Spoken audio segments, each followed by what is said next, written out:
Bonjour à tous et bienvenue pour une nouvelle vidéo Marprod. Alors aujourd'hui on va voir comment convertir et peindre, peindre principalement parce que la conversion sera quand même assez rapide. Un petit pop game, donc c'est les Funko Pop basés sur l'univers de Games Workshop. Donc celui-là c'est le blanc, c'est celui qui était disponible exclusivement pour le Warhammer Fest 2019. C'était un petit jour un peu festif autour des produits Warhammer et principalement de 40 000 puisque c'était plus ou moins la pré-présentation de d'Apocalypse qui vient donc juste de sortir. Et moi j'ai acheté le mien au magasin d'Orléans, donc je salue d'ailleurs au passage. Et donc je crois que normalement on avait le droit à un seul personnage par personne. J'en ai pris au moins un comme ça, et puis après un autre dont je vous ai fait la présentation en live sur Facebook, donc c'était l'intercesseur, non c'est pas un intercesseur d'ailleurs, c'est un Dark Angel, mais c'était quand même un Primaris. Et donc celui-là, il est juste gris, juste le vinyle. Et l'idée, ça va être de le peindre aux couleurs d'un chapitre Space Marine. Et moi, je vais juste le modifier un peu parce que je peux pas m'empêcher de modifier une figurine quand je l'ai entre les mains. Et puis surtout, ça me sera l'occasion de vous présenter un petit projet que j'ai sur un chapitre Primaris personnel qui sera basé sur une iconographie un peu amérindienne avec des ours ou des choses comme ça. C'est un projet qui me trotte dans la tête depuis longtemps, j'ai déjà les figurines mais j'ai jamais pu me lancer, et puis je me suis dit je vais faire le schéma test sur cette petite figurine, donc on va essayer de faire le schéma test un peu poussé dans la peinture avec peut-être des battle damage et tout, sachant que par contre moi dans mon projet de commande armée Primaris, ça m'étonnerait que j'aille jusqu'au battle damage, alors quelques salissures, mais les battle damage souvent j'aime pas trop, on va dire c'est une mode qui est apparue il y a quelques années, c'est un type de technique particulière, mais dans le principe au niveau des armures j'ai toujours trouvé ça un peu ridicule. Alors je m'explique, dans la peinture c'est très intéressant de le faire, mais pour moi une armure Space Marine, donc la base de l'armure Space Marine c'est de la céramite, et pour moi c'est teinté dans la masse, donc s'il y a un coup dedans, on verra pas du métal qui va traverser à l'intérieur, on verra pas la peinture qui va s'écailler. Ils ont la technologie pour teinter dans la masse leurs armures, donc le battle damage pour moi ça fonctionne pas trop. Mais bon, c'est un point de vue complet, c'est basé uniquement sur le fluff, et donc je comprends qu'il y a des gens qui comprennent pas ce que je dis, mais voilà. Donc celui-là, il sera dans des tons surtout marron, et puis sur un côté des épaulières, je vais sûrement faire un peu de fourrure. Là, il y aura un insigne forcément, parce que je fais dans le codex, et puis il y aura sûrement un insigne de genouillère. À voir si je vais les faire juste en peinture. Je pense que vu le type de figurine, ça sert à rien de faire trop de relief, c'est pas le style. Donc à mon avis, ça sera fait juste à la peinture. Il y a juste la fourrure et puis peut-être un œil mécanique que je vais faire en conversion. Donc là je vous explique ce que je fais, mais je pense qu'après je vais devoir accélérer tout ça. Et donc voilà au niveau des insignes que j'ai, mais je pense que j'arriverai pas à les mettre parce que du coup au niveau elles sont plates quoi. Ça c'est mes insignes de chapitre que j'ai donc fait découper au laser. L'insigne principal c'est un ours borgne, et puis un des insignes d'unité ou des insignes secondaires de l'armée, ça va être une grosse patte d'ours comme ça. Et puis après ils auront chacun des iconographies particulières, et ça serait plus des icônes que je peux placer sur les véhicules ou tout ça, étant donné qu'elles sont plates. Bref, voilà pour mon chapitre qui s'appellera donc les Ursus Warriors. Bref, c'est parti pour cette petite conversion.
Bon, alors voilà, c'était un peu long à préparer, hein, parce que forcément, bah, déjà c'est une grosse figurine, donc les surfaces sont plus importantes, et puis surtout, comme c'est une Funko Pop, vous imaginez bien que la production, elle est quand même un peu aléatoire, et il y a quand même beaucoup enfin, si on veut une figurine propre, il y a beaucoup de préparation à faire, il y a plein de lignes de moulage partout, il y a même des traces de colle.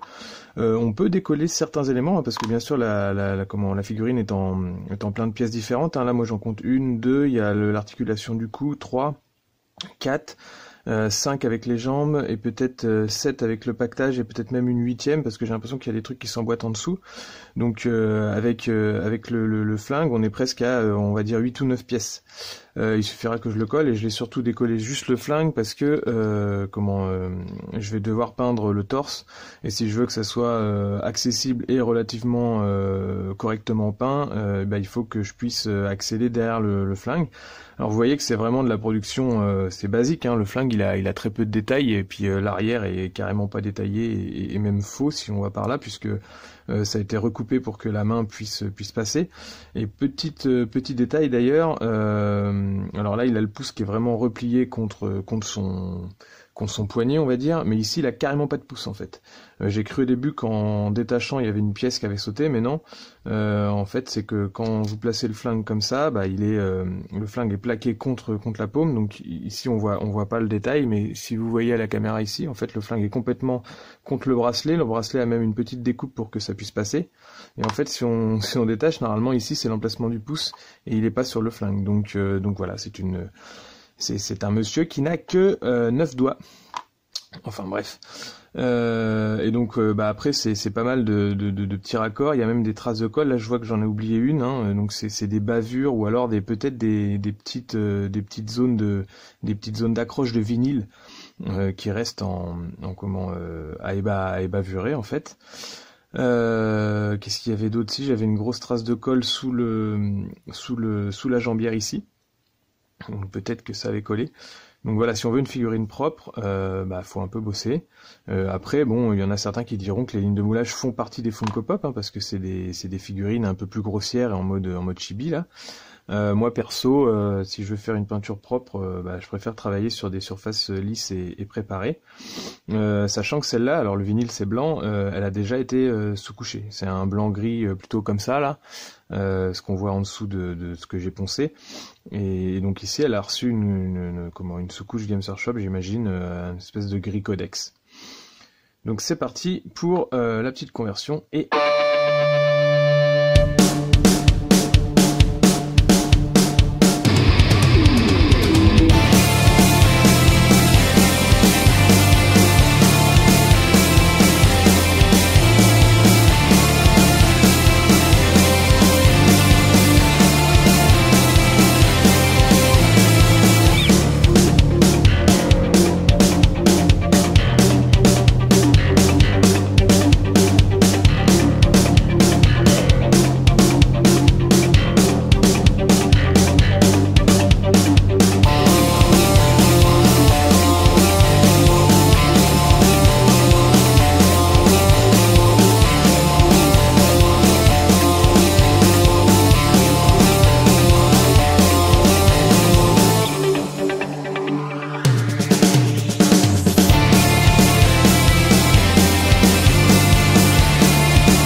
donc voilà pour la fin de la conversion. Alors l'idée pour le Funko Pop, c'est d'être quand même hyper simple dans les masses, hein. Il faut rester grossier un petit peu si on va par là.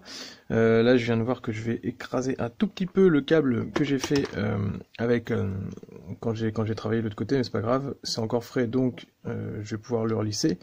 L'idée, c'était donc que ça fasse pas rajouter par-dessus le volume, et que ça fasse vraiment partie du moulage en gros. Et donc pour ça, il faut un peu coller les masses, hein, parce que le Funko Pop, il est moulé presque d'une seule pièce, mis à part les assemblages que je vous ai détaillés au début de la vidéo. Et donc il faut éviter les espaces. Alors là, il y en a quand même un en dessous du câble là, mais je pense que ça va le faire. Ça pourrait être une pièce rajoutée, enfin juste une modification comme ça.